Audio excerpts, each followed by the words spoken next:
how did you come to start the company? Were you inspired by Mark Zuckerberg and Facebook? Or was it something that you just thought, wow, that's happening over there, let's do something in Russia similar? Actually, it began even prior to Facebook's success when I had this projects for my fellow students when I was a student at the St. Petersburg State University. So I had these community projects, we had discussion boards, chats, we had a section where you could exchange materials for your examinations and things like that, the lessons, everything. And so it was in the beginning of this century, so it's like 10 years ago. So I started really early, and I built a community around it.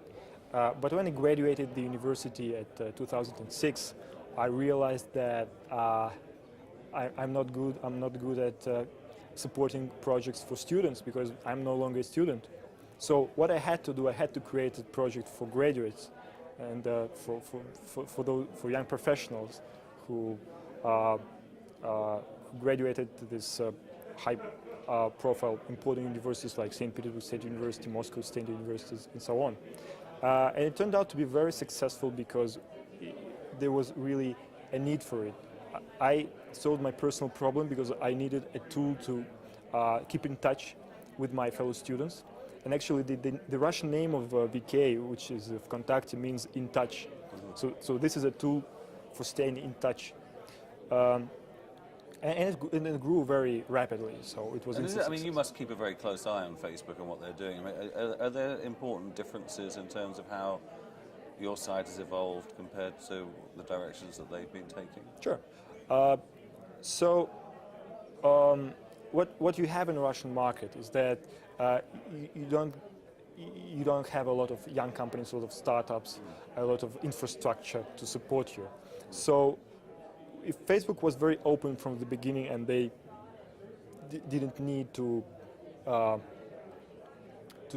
create their own video services or their own sophisticated audio services and so on, we had to build it from scratch because you didn't have them on the Russian market.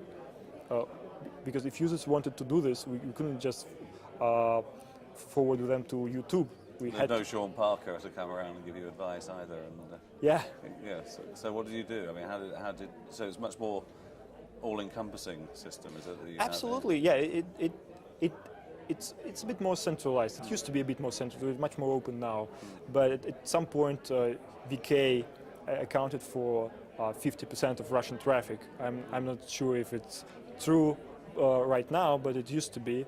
But if it's not true right now, it's a good sign, because more and more companies appear and attract traffic on this.